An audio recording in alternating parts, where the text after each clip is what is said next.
Hello everyone. We have already done with the concept of outbreeding devices, artificial hybridization, double fertilization. So after double fertilization, what it comes is the post-fertilization structure and events. Post-fertilization, now we went to all the three events: pre-fertilization, post, right? Pre-fertilization means what? The process that happens before the fertilization. Fertilization, wherein the process is happening. Post-fertilization, where after fertilization, what happens? Okay, now for post-fertilization event, what now things involved is the development of an endosperm and an embryo. Okay, development of an endosperm and an embryo. Then maturation of an ovule into a seed. Then ovary into a fruit. These are all events that takes place in what post-fertilization stage. Now, if we have to go into the detail of all, the first one, as I said, development of an endosperm. Okay, now development of an endosperm, that takes place in different steps. Now the first step is what? The primary endosperm cell divides repeatedly to form what? Triploid endosperm tissue. Now this triploid endosperm tissue, the cells associated with this triploid endosperm tissue have what in them? Have reserved food materials. Okay, now these reserved food materials help in nourishment of the developing embryo. This is the first stage. In the second stage, or in the second step, what happens? The primary endosperm tissue divides successively. It divides in successive free nuclear division. Okay, free nuclear division, which gives rise to free nuclei, right? Which gives rise to free nuclei. And this free nuclei, this particular stage is known as what? Free endosperm nucleus. Okay, or free nuclear endosperm, you can say it as. In the third stage, what you can say? In the third stage, at this what happened? The wall formation of in the periphery, from the periphery proceeds to the center of the cell. It proceeds to the center and it forms the endosperm forms a cellular endosperm. Okay, meaning the endosperm becomes cellular. Fine. These are the three steps which are carried out in the development of an endosperm. Now note that in the tender coconut, the white, transparent liquid, the liquid which is there, the water which is there, that is what? The free nuclear endosperm. Okay, that is a free nuclear endosperm. While the white kernel which is there, it is the cellular endosperm. Okay. The first stage in the development of a plant zygote is predetermined mode of development, that is embryogeny. Okay, that is embryogeny. I repeat, the first stage of development of a plant zygote is a predetermined mode of development, that is embryogeny. Now, it gives rise to an organized mass of cells. What does it give rise to? An organized mass of cells. These are termed as what? The zygote. Now, zygote is only formed in majority of the plant. The zygote is only formed when the endosperm forms. Why? Because the endosperm gives what? Nourishment to the developing embryo. In the majority of angiosperms, the zygote, that is fertilized egg, divides by an asymmetric mitotic division and generates two cells with two different fates. The first one, the smaller daughter cells with dense cytoplasm, is situated towards the chaliceal pole. Okay, where is it situated? In the chaliceal pole. It is called terminal cell or apical cell, or you can also term it as embryonal cell. I repeat, you say it as terminal cell, apical cell or embryonal cell. The second one, another comparatively larger daughter cell situated towards the micropylar end, the opposite to chaliceal, is called what? Basal cell. What is it known as? The basal cell. Now this cell divides transversely and gives rise to suspensor cells. What does it give rise to? Suspensor cell, meaning the basal cell will further give rise to what? Suspensor cell. The zygote gives rise to proembryo and subsequently to the globular heart-shaped and mature embryo. Though the seeds differ greatly, the early stages of embryo development are similar in monocots and dicots. The next we have to learn is about the structure of a monocot and a dicot embryo. Now, a typical dicot embryo consists of an embryonal axis and two cotyledons. I repeat, a typical dicot embryo consists of an embryonal axis and two cotyledons. Now, the portion of the embryonal axis above the level of the cotyledon is the epicotyle. Okay, it is the epicotyle. Now this epicotyle terminates into the plumule or the stem tip, you can say. Okay, now the portion below, the cylindrical portion below the level of the cotyledon is the hypocotyle. Now this hypocotyle terminates where? To the radicle, that is the root tip. Now this root tip is covered with a root cap. You can give an example in mango, radish, apple, etc. Okay. Embryo of monocots possesses only one cotyledon at one end of the embryonal axis, and this cotyledon is called as scutellum. What is it known as? Scutellum. I repeat, the embryo of monocots possesses one cotyledon at one end of the embryonal axis, and this cotyledon is called the scutellum. Now at the lower end, the embryonal axis has radicle and the root cap. Radicle, that is the root tip, and the root cap, which has been covered by the root, meaning the root tip is covered by the root cap, enclosed in an undifferentiated sheet called what? Coleorhiza. Now the portion of the embryonal axis above the level of attachment of scutellum is the epicotyle. Now this epicotyle has a shoot apex and a few leaf primordia enclosed in a hollow foliar structure called coleoptile. For example, you can give is grass, banana, bamboo, palm, etc. Now if I have to talk about the development of a seed, double fertilization in angiosperm triggers the transformation of ovule into a seed, right? The seed are formed inside the fruits. Now structure of seed is what? A typical seed consists of a seed coat, cotyledon and an embryonal axis. I repeat, it consists of a seed coat, cotyledon and an embryonal axis. Now the seed coat is often double layered, formed by what? The integuments. Okay, the outer integuments forms the outer seed coat, or you can say it as testa, which is hard, and inner integument which is there, it forms the inner seed coat or known as tegmen. I repeat, now see, the seed coat is often double layered, right? Now double layered, the outer and which is formed by what?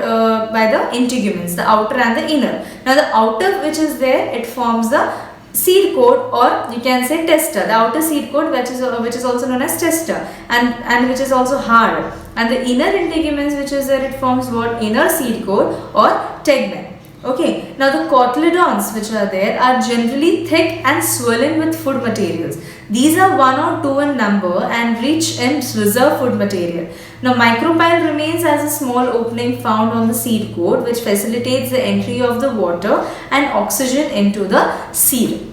Okay, now this diagram, as you can see about the internal structure of the seeds, of some of the seeds you can give an example.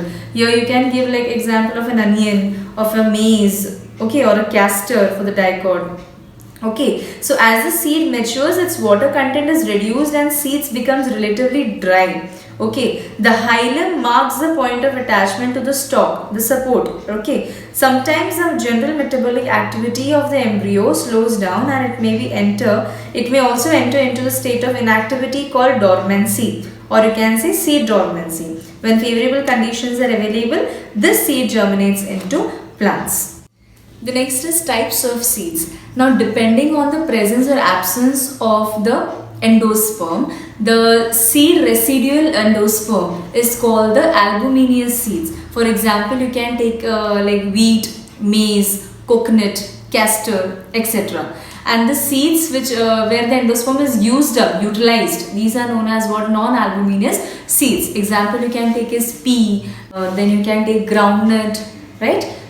In some seeds, remains of nucellus are present, and these are termed as perisperm. You can give it an example of black pepper, beet, etc. Now the monocot and the dicot are differentiated on the basis of the cotyledons present in the seed. Okay, now the differentiating points are given, the monocot and the dicot. Some of the differentiating point you have to note it down. And the basic is what? The monocot seed and the dicot seed, how does it differ? In monocot, the embryo possesses only one terminal cotyledon, while in dicot, the embryo possesses 2 cotyledons. The reserve food material in a monocot is usually stored inside the endosperm, and here in dicot, the reserve food material is stored either in cotyledons or inside the endosperm. Okay, these are the basic difference of a monocot and the dicot. Just go through it in detail and write it down. Now there are some advantages of a seed which are used for the basis in our agriculture. So the advantages are they are the basis of our agriculture, right? The second one is what? The stored food in seeds supports the growth of seeds till they become nutritionally independent. Now these can be stored for longer time as food source as well. For example, you can say is of Lupinus arcticus. Now the Lupinus arcticus, okay. Now this is one of the oldest seed that you can say, like 10,000 years old. Now even you can give an example of a date palm, okay. Now seeds are the products of sexual reproduction, so they provide genetic recombination. Now seeds are adapted for dispersal to form new plant colonies as well. Now the next topic that we have to learn is about the seed dispersal. It is a movement or transport of seeds available from the parent cell. This allows seeds to separate or to spread in a large geographical area. Now significance of seed dispersal is what? Seed dispersal is important because if the seeds are not dispersed, many germinating seedlings will grow very close to parent cell or the parent plant. Now this results in competition between every one of the seedlings as well as with the parent plant. Now since all of these are important for plant to grow, the growth of the plant is affected. That is but obvious. Now all of this significance plays an important role in what? The seed dispersal. Now how is the formation of a fruit? Now a fruit is formed after fertilization as a result of cell division and differentiation in the ovary. That is, a ripened ovary forms a fruit.